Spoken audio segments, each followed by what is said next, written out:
I believe in parole for murderers when the dead person they kill comes back to life. Did you hear me?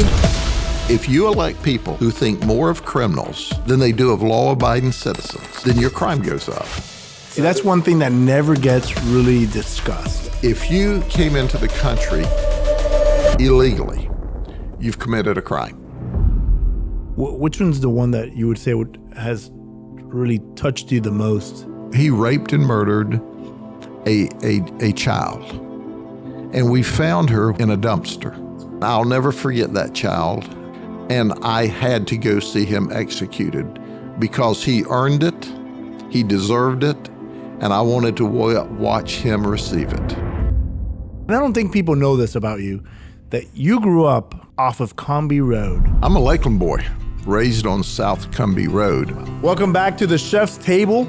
We weren't supposed to, but when we'd come downtown, we'd play in the fountain till the police made us get out of the fountain as children.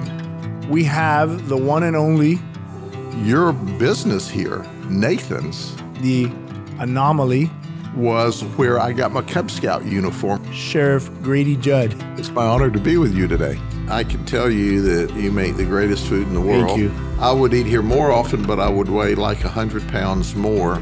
You know we have a skinny salad now. Yeah, and a skinny salad. That's interesting.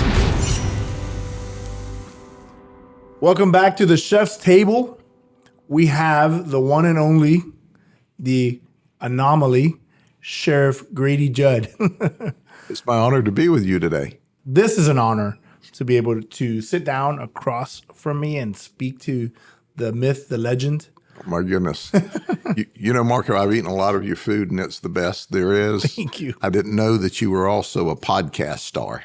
I didn't either. Actually, it's funny. I started this, not podcast, but when I was coming up in culinary, Right. I worked for Telemundo as a news anchor. Did you Nobody really? knew that about me. Nobody knows that about me. Well, they do now, but that's how I started. I was a morning anchor for Telemundo, Oh, that's awesome. and I would be on there and me go, "Hola, mi nombre es Marcos," and I would get so nervous. You know, over the years, public Right. speaking. Well, you know, once you first start, you're nervous. You really don't know what to say, but then you get comfortable with the camera, Sure. and you're very comfortable in the camera. We've seen you just, but you know, there's a lot of questions that people always want to know. I love questions. Yeah, we know. My first question, and I don't think people know this about you, that you grew up off of Comby Road, Yes. and now you are one of the most recognizable sheriffs in America. Absolutely. Now, talk about that. I'm a Lakeland boy. I was born right up here at Lakeland General Hospital, as it was called in the day, and raised on South Comby Road. Wow.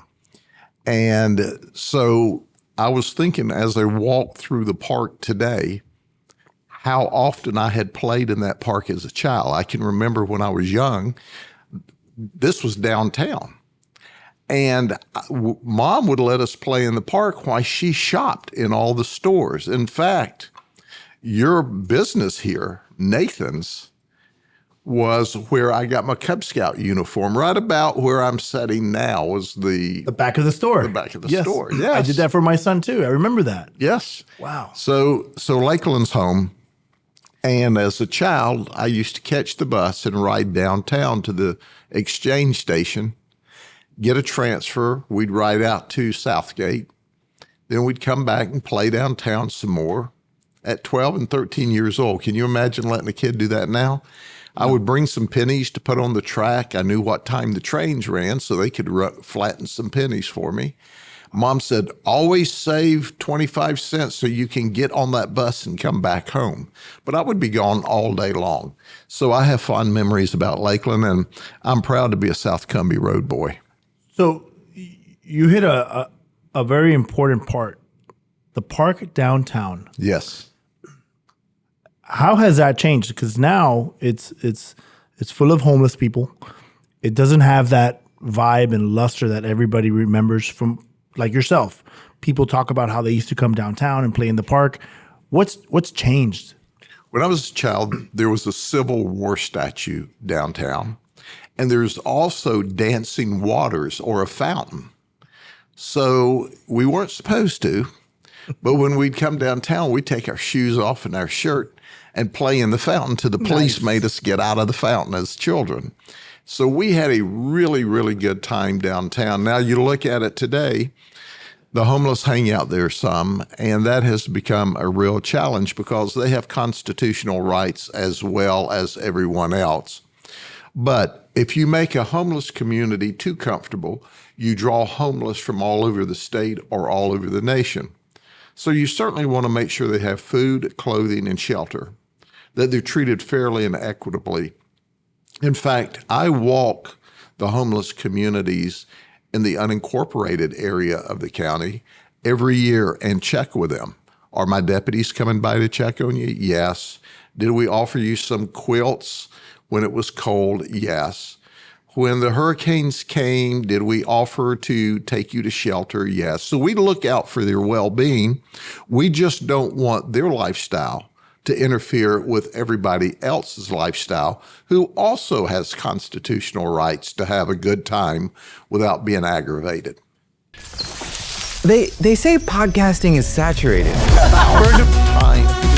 But the truth is, it's just getting started. Fine, I'll still be going.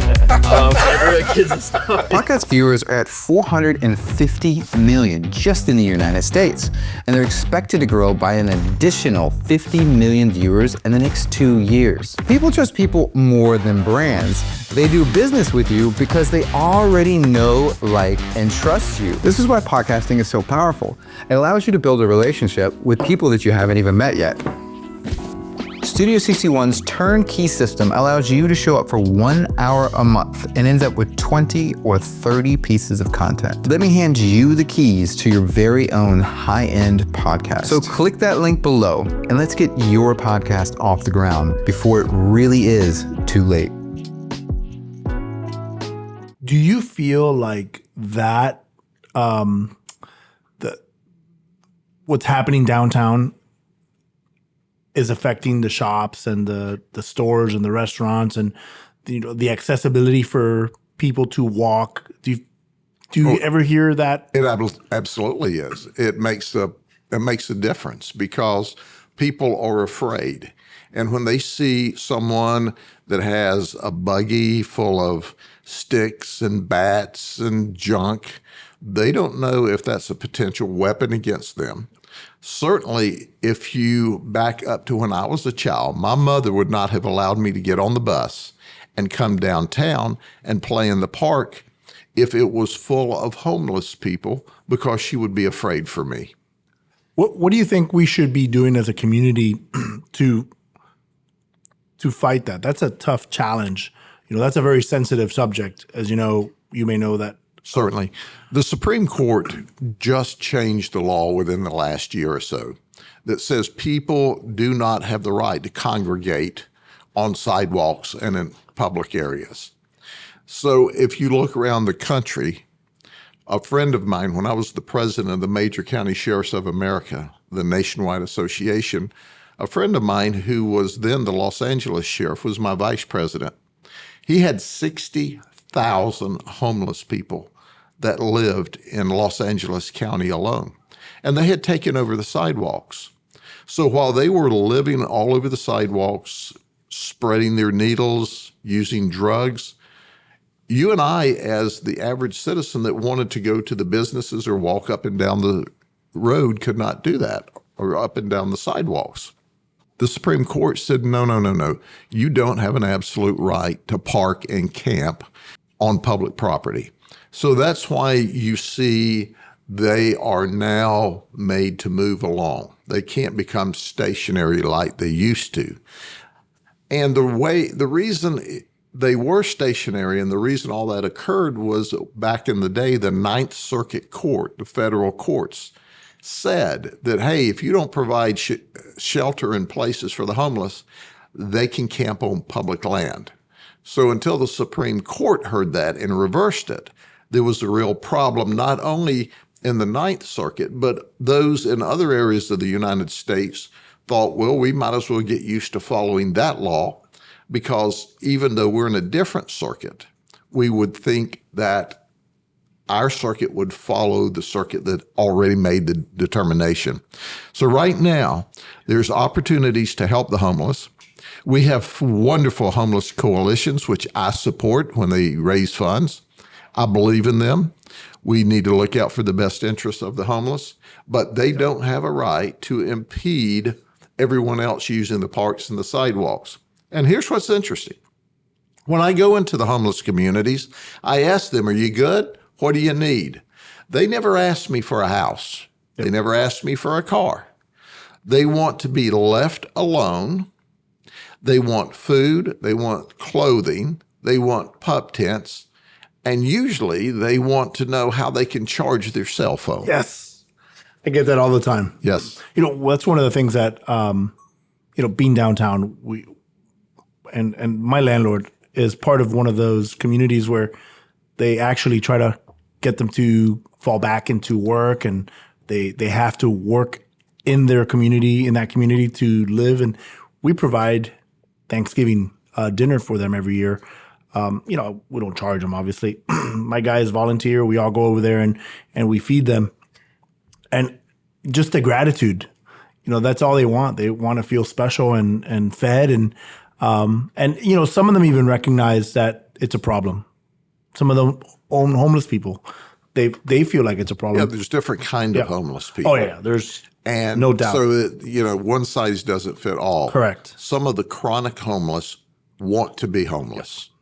Now, I know that sounds strange to normal America, but it's true. Nope. Others are homeless because they've hit a bad patch in life and they want out. And that's the ones we can really help.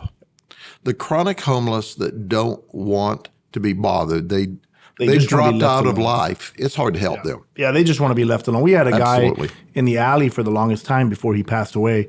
You might remember him, Haas, I think was his name. Yes. And he would actually keep an eye on the alley for us. And we would feed him black beans and rice and sometimes roasted chicken. And he's like, "Thank you, chef." And that was it. He was happy back here, and he would clean up the alley for us. And it was sad to see him go. And I think Revival would let him watch the door. And Sure. I thought it was the coolest thing. He was like, "I don't want a house. I just want to live back here. I'm happy being homeless." But yeah, I think it's important. I'm going to go ahead and I want to ask you, because today, right, Yes. you got appointed to Immigration Enforcement Council. Yes. So what does that mean for Polk County? Well, it was a true honor for the Senate of the President, the President of the Senate, Ben Albritton, to appoint me to the council.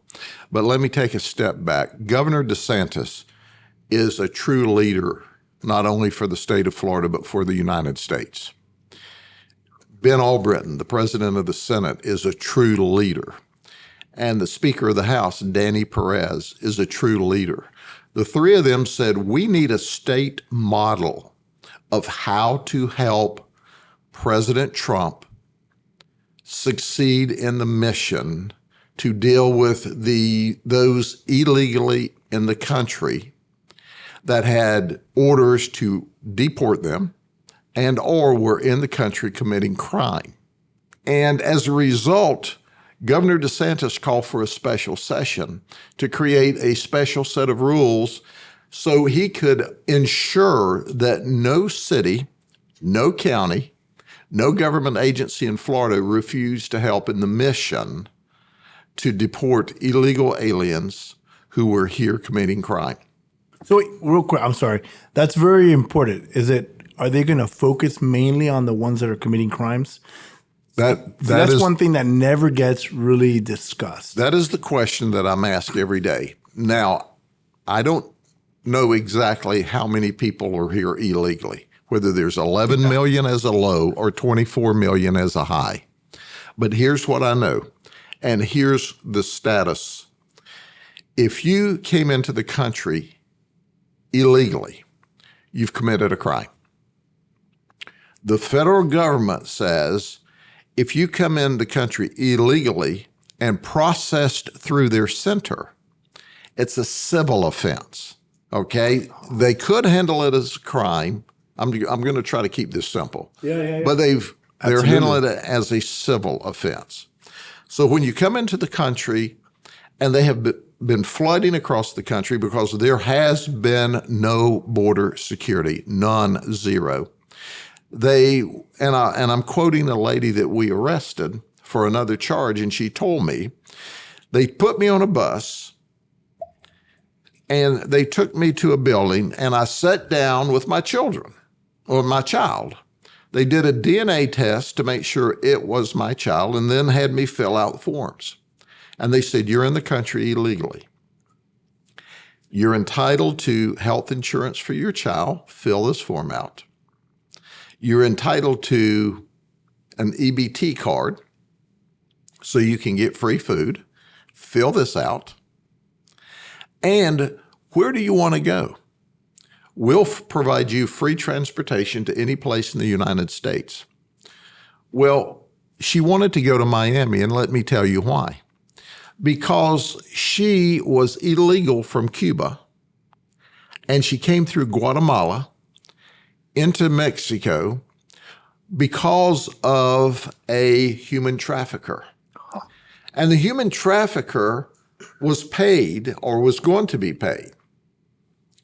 When he brought her to the border, he didn't have to smuggle or sneak her across. He said, walk right through that fence and get on that bus. And when they process you through, tell them you want to go to Miami, and I'll have the human trafficker on the other end meet the aircraft. And you'll work for us. We'll indenture you.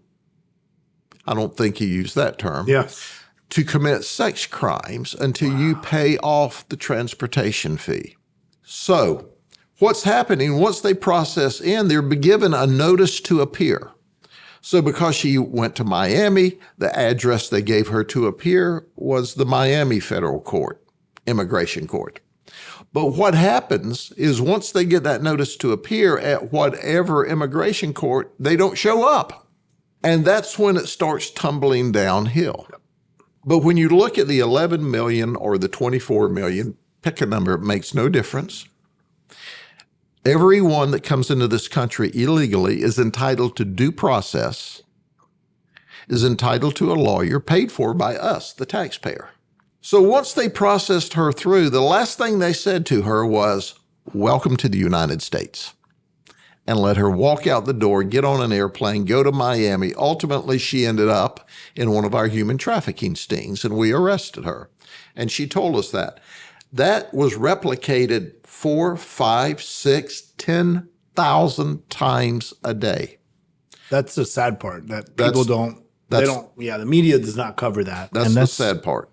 So now let's understand there are grades of illegal immigrants in this country. Quite frankly, if you're here illegally and you're behaving, you're not violating the law, the kids are in school, you're working hard, you're paying your taxes, you are the last of the 11 or 24 million. We can never get to you through the due process system because there's not a big enough system. But if you violate the law, you're on the radar. Now, the first class, and I don't want to use the word class, the first grade that we're after are those that are here illegally committing crime, i.e. they're bringing fentanyl across the border by the ton. They're bringing methamphetamine across the border by the multiple tons. They are trafficking and human trafficking victims. The fentanyl that's come across the border by itself has caused almost 250,000 people in this country to die from overdose. So the first thing the president had to do was seal the border. And as you can see, he's doing that. Last night I read that there were about 232 getaways yesterday. And normally they run between 5,000 and 10,000 per day. So they're in the process of sealing the border. Then we're going to deal with the illegal criminal alien. And then there's between 1.4 and who knows how much, a minimum of 1.4 million people that have a deportation order and have been ordered out of the country. They've already had their due process and they've not gone. So what will happen is they'll look at the criminals, they'll look at the deportation orders. That will clog the system up until you and I are about 150 years old. Wow. There will be some collateral damage because when they go to arrest one, they may discover others. And that's what people are rightly concerned about. I predict, and I will support, the priority of if they've got a deportation order, they got to go home. If they're committing crime, once they are identified by us, they either have to go home, or once they commit their criminal sentence, they have to go home. But those that came across the border for the same reason my great-great-grandparents did at one time, who did it legally through New York, through the immigration process, to better their family and better their life, we need to give them a process and a system. And it's something to me as simple as saying, okay, you're here illegally, you show up, you sign up, you've got 5 years to get all your paperwork in line and to be able to show us you've been gainfully employed for 5 years, and we're going to permit that. And then at the 5-year mark, if you've done these things, you can stay. But you've got to do these next things over the next 5 years so you can become a full citizen, so you can vote, so you can do all the legal things. And if you do that, then you're good to go and you're here. So maybe a 10-year process. Now, the ones who do it, we want in America. They're wonderful, hardworking, God-fearing people. The ones that want to freeload, they got to go. Yep. And I think that's what you'll see happen at the end of the day. That's great to me to be able to put it in that perspective. I don't think many people have heard that. It gets cut up, twisted, turned around. It gets in the news clips. Correct. If 100% of the Congress agreed today, every illegal alien's got to go. If the executive branch said 100% of the illegal aliens have got to go, we can't get them all through the due process. Correct. It's physically impossible. So I'm saying, look around. I live out in the country now. I ride by the strawberry fields. It's the Latinos picking the strawberries. I don't see any African Americans. I don't see any Caucasians. I don't see, we need that. Yep. I built a house a couple of years ago. If it weren't for those wonderful labor workers, talented, I wouldn't have a house today. In my opinion, we want them here. They're hardworking, they're God-fearing, they're family-oriented, and they're Catholic or Christian. Yep. Isn't that what America is all about? Yeah, I agree with you 100%. We just want to move out those that commit crime, that flaunt the laws, that leech on society rather than add to society. And that's what I think you'll see happen. Won't happen it'll take years. Correct. But the low-hanging fruit, if you will, are the illegal aliens that are committing vast amounts of crime, or that there's already a deportation order on. What are you looking at me for, bro? I was never a fan of oysters until I met Oysters Mock Show.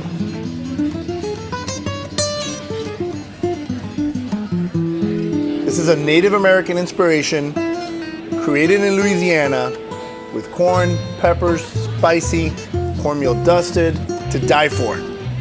The corn, it's really corny, like my jokes. All right, I'm gonna try one, but this is a pretty big one, and I'm not gonna be able to speak after this, but my mouth is watering.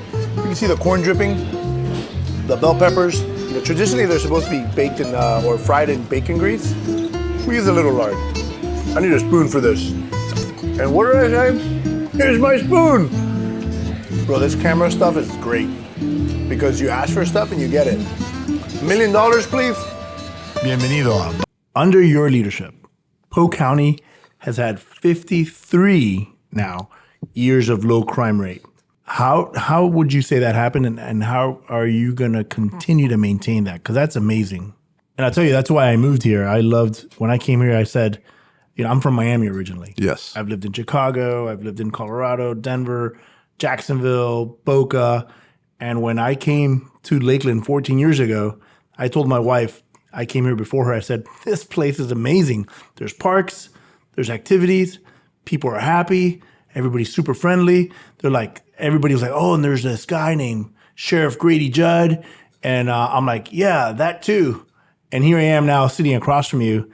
How have you maintained that? Well, first and foremost, if you try to leave here, I'm going to lock you up in the jail.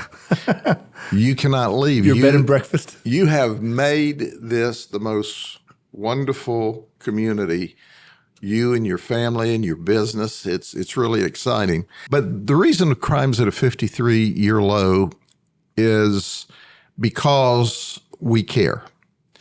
It boils down to this. It's who you elect to public office that makes the difference. And I'll explain this. If you think about it, we as law enforcement officers, we don't make the rules that get you arrested. We don't make the rules that keep you in jail or send you to prison. And we don't make the rules to release you. So if you think about me standing at the county jail, I open the door and let you in by a set of rules that I don't create. I keep you in by a set of rules that I don't create, and I let you out by a set of rules I don't create. So when they focus on crime reduction, many times the police are the problem. Oh, crime's up because of the police. No, it's not. If you elect people who think more of criminals than they do of law-abiding citizens, then your crime goes up. If you think more of people who think, well, we could save money, but if you're not holding people accountable and responsible, then you not only have the criminals, because there's always going to be some criminals, you have the Me Too's. Well, heck, if he can steal and get away with it, me too. And if he can steal and get away with it, me too. In Polk County, you don't get away with it. When the community trusts us to do what's right, they call us. When they lose trust in us, they won't do anything, they quit calling. And crime goes up. So you have to have a community that elects the right people and says, look, we recognize to have a safe and orderly society, there has to be accountability, there has to be responsibility, then there has to be consequences if you don't do what's right. This state does that, and especially this county does that. So it's the community electing the right people, it's the community trusting us, and then for an organization, I put the best and the brightest in this organization. With that, yeah, accountability. You've hit that a couple times, and Sure. That's huge. In the last 50 years, how has that evolved? And keeping the accountability all the way down to the officers, to your right hands, your left hands, the people that because social media is rampant. Sure. So you're gonna get, these guys they're not holding them accountable. Look what they did. This officer did this. How are you maintaining that? Or all the body camera, controversy. Sure. First and foremost, if people were honest on social media, there'd be a whole lot less grief in the world. Yes. So many times, Amen to if that. things don't go the way they think it should, then they badmouth whoever or whatever on social media. But I hire the very best. And the day I hire them, I tell them, it's real easy to stay employed with a sheriff's office. You have to be honest, ethical, and moral all of the time. You've got to deliver customer service with a sense of urgency all of the time. You've got to treat people and talk to people the way you want your mother treated and talked to all of the time.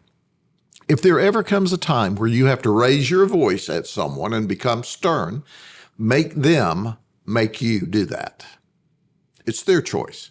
If there ever comes a time where you have to put handcuffs on someone or spray pepper spray or chemical agent on them or tase them, then make them make you do that. It's their choice, not yours. And God forbid, we hope we never have to use a firearm to protect ourselves or someone else. But if somebody points a gun at us and makes us shoot them, that's their choice, not ours. And as long as you adhere to those basic standards, we're good to go. The first day someone I employed doesn't do that, then they can't be a deputy sheriff anymore. They can't work for me. More importantly, they can't serve the people of Polk County. But they know going in, we hire once a month. I've got a large agency, about 2,000 employees. I hire once a month. I go down and I give them that speech. And I tell them, look, the community holds us to a higher standard than they hold themselves. It's up to us to set the standard for the community. If we don't do what's right, we can't expect them to do what's right. And then I give them this final thing. If you work for the local restaurant and they catch you stealing, they're going to immediately fire you and get you out of their employment. But they're not going to call the sheriff's office and they're not going to have you arrested because it's just too much hassle. If you work for us and you violate the law, you're going to be terminated just like private industry. But in addition to that, we're going to arrest you. But after we arrest you, I'm going to do a press release. And then your mama and everybody else you know is going to watch you get arrested or hear me talk about it on social media and the evening news. We're held to a higher standard. I can tell you it is a very, very, very rare thing that we have to fire or arrest a deputy. On the rare occasion that we do, we make an example of what happens when you're supposed to be a leader in the community and you disappoint the community. But at the end of the day, I want you to think about this. When we do what's right, it sets an example of we expect that from the community. And I had a gentleman that I saw on the street one day after he had gotten out of jail.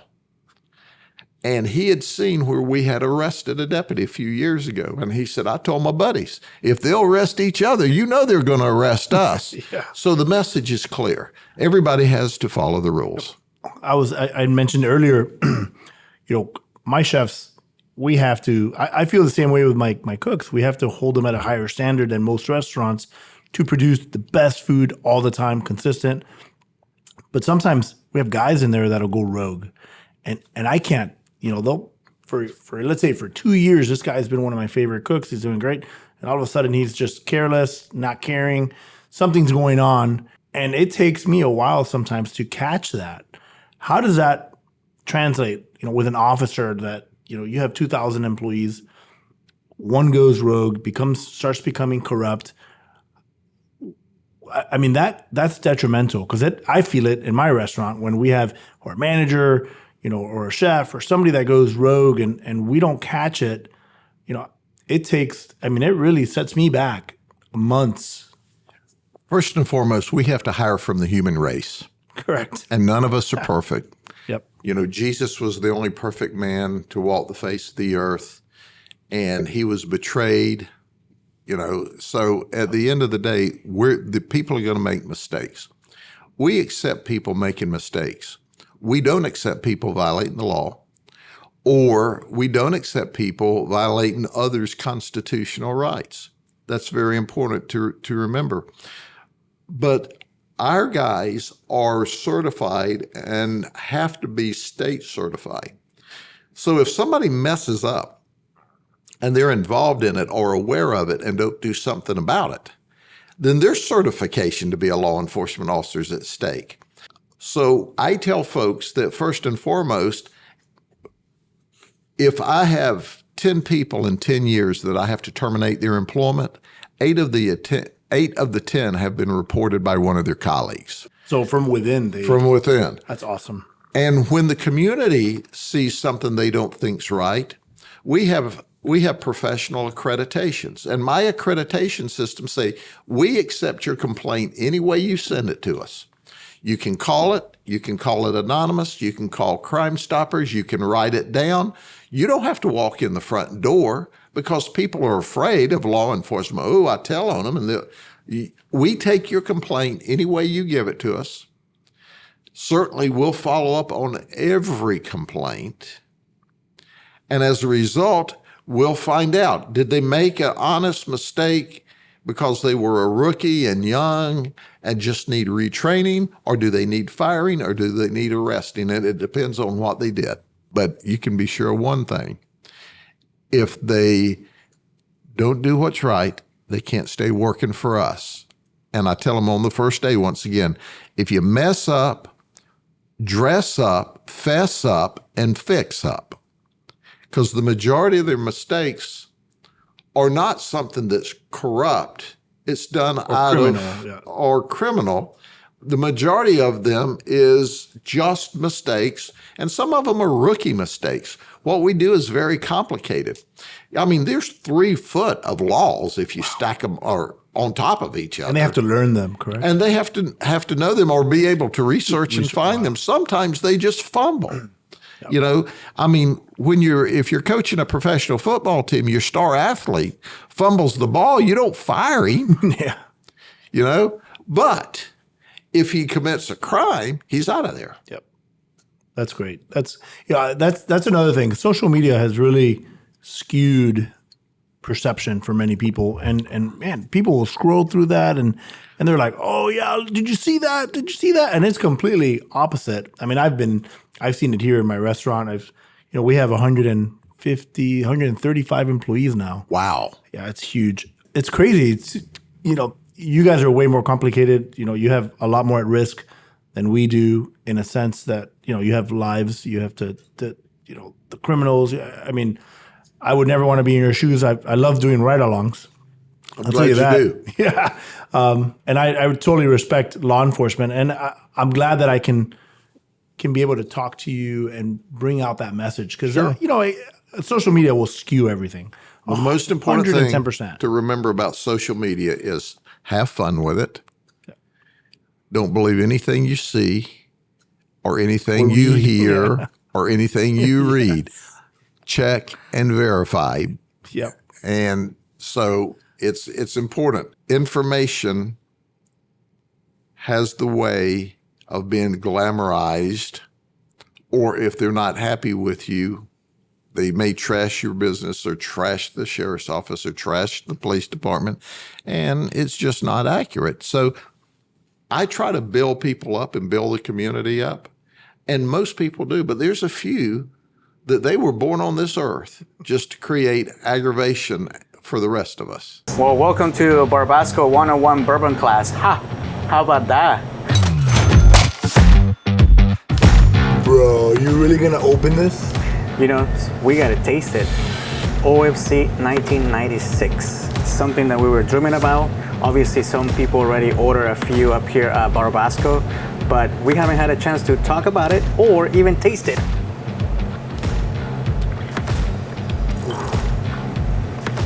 Wow. How many bottles do we get? Only one. So on the back end, I can taste a little bit of tobacco, dry fruits, cherry, a little cinnamon in there. Cinnamon, the copper. But again, all this is because of the bourbon of the barrel. It's American French oak barrel. What? OFC means old-fashioned copper, since it's a tribute, homage to Mr. E.H. Taylor. Bienvenido a Barbasco. I enjoy talking to you. Every time you've come to the restaurant with all your deputies and your sheriffs, and it's great. And they always ask me, and everybody always wants to know, you are always off the cuff when you are interviewed, when you're doing press releases, you're completely off the cuff. You say it exactly as you mean it. And a lot of the law enforcement executives feel the same way, but they are so afraid to convey the same message. Why? Why would that even, why is that?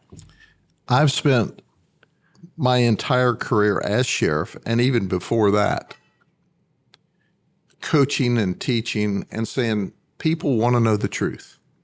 When an event happens, a major event happens, all of a sudden there's all these police cars or sheriff's cars and fire trucks and ambulances. People are curious. They want to know what's going on. And when they get this response, it's under investigation and, we can't talk about that, people go, well, what are they hiding? Why won't they tell us? What's the big deal? When I got elected sheriff, I said, look, we're not going to do this old police model any longer. I said, we're going to tell it all, brothers and sisters, we're going to tell it all. And when you come up front and say, look, and if it's a what I call a fresh event, I tell them up front, the information that I give you right now is the best that we know, but it's not only subject to change, it probably will change as the investigation goes on, but here's what we know now. It changed the entire way we were treated by the media, and it built trust by the community, because why wouldn't we share it with them? It's their community. I talk to other chiefs and sheriffs, and they go, oh, we can't do that and get away with it. And I said, well, try it sometime. It really works well in the communities. That's the fear that why would they be afraid to take that approach? They're afraid of losing their job, or in a police department, they're afraid of upstaging the mayor or upstaging the commissioners. Police chiefs don't have the same latitude that sheriffs do. I'm elected by the people. I don't report to the governor. I don't report to the mayor. I don't report to the county commissioners. I'm an elected official. So I live and die on my own politics and on my own communications with the people, with my bosses. My bosses are the 800,000 plus people that are in Polk County. So when I go talk straight to them, I'm reporting to my bosses. Well, city police chiefs work for either a city manager or a mayor, if it's a strong mayor system, and they may be told, don't talk. And if they're not allowed to, then it creates an environment where people have some distrust. That makes a big difference. It makes a big difference. What would you say, you think a strong mayor would work here in Lakeland? I think that we've got a great system here in Lakeland. At one time, the city commissioners rotated being mayor with one-year appointments. And then they decided to elect their mayor. But it's not a strong mayor system. A strong mayor system is the CEO.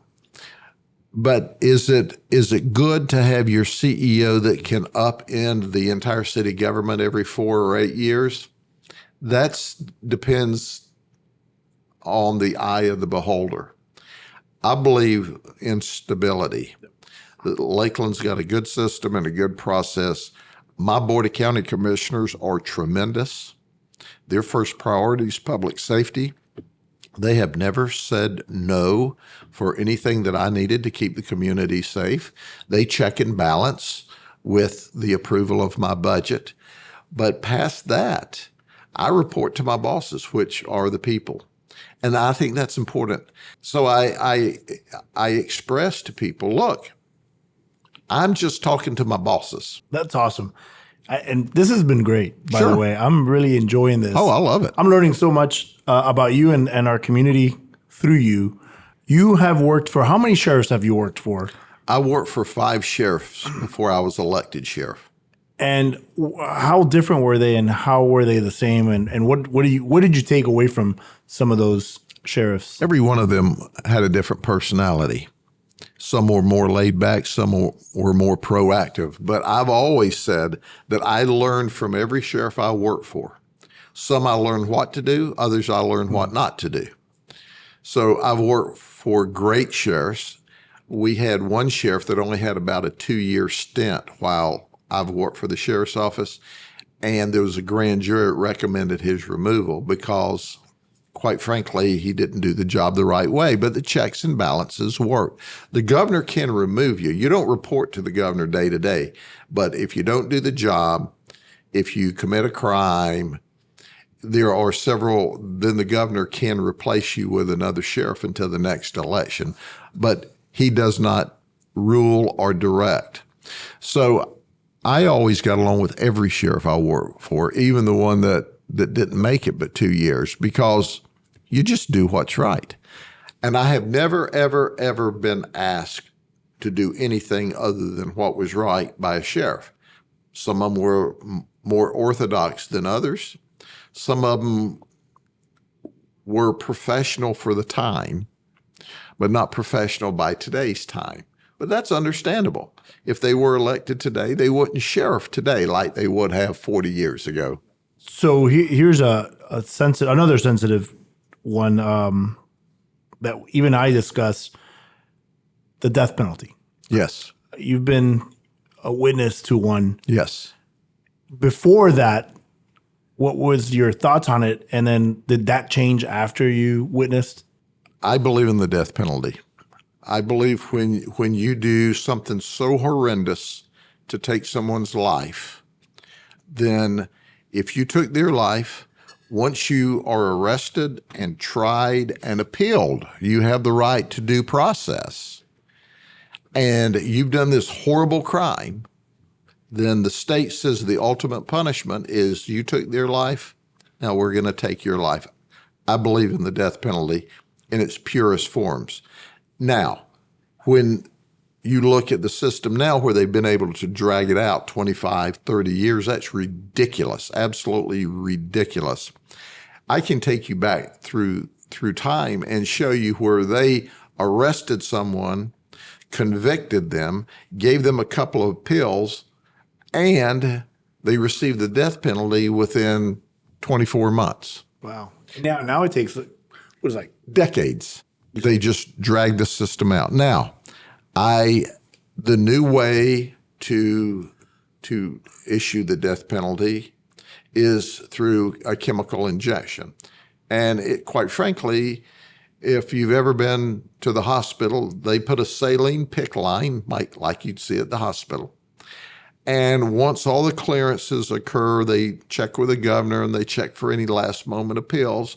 Then they take a concoction of medicine and they inject it into the PICC line that's already in your arm, pushing saline in, and you simply go to sleep. Wow. So it's a rather not so benign process. But I had someone one time say, is there any circumstances that you would agree that we should say, hey, they've spent enough time in prison, let's parole them? And I said, oh, absolutely. I believe in parole for murderers when the dead person they kill comes back to life. And that's the only circumstance. That's awesome. That's the best answer I've ever heard. So you witnessed it, and it was an injection. It was an injection. Wow. And he simply went to see, and he raped and murdered a child. And we found her where he threw her in a dumpster. That's crazy. And I'll never forget that child. And I'll never forget that investigation that I was in charge of. And I had to go see him executed because he earned it, he deserved it, and I wanted to watch him receive it. That's very powerful. Now, with all these crimes that you've been around and witnessed, which one's the one that you would say has really touched you the most? That one is simply the one that touched me the most, that I was personally involved in, but every one affect me. I asked my detectives, you investigate every crime as if it happened to you or your family. I have seen horrific murders. I've also seen murders that I thought, well, dadgum, he went in the bar and started it, you know? Yeah. What did he expect would happen? The cases that really strike me are the ones where the children are victims of sexual predators. Yeah, that's the worst. And my top priority is to protect the children. And I have a team that goes after these child sex predators every day, and we arrest them. That's awesome. That, to me, I always put my kids in front, and that would drive me bananas if that, sitting across from you, I don't even know what I would do if somebody did that to one of my kids. Well, the safest place they could be is in jails, Yep. Locked up away from moms and dads. Yeah, I agree.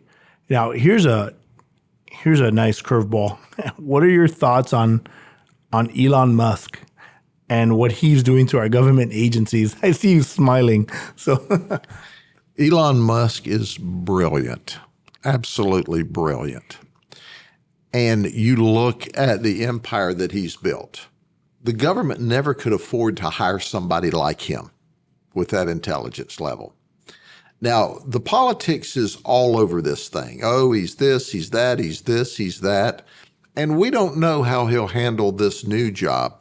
But I can tell you there's fraud, there's waste, and there's abuse by the millions and billions of dollars in our federal government.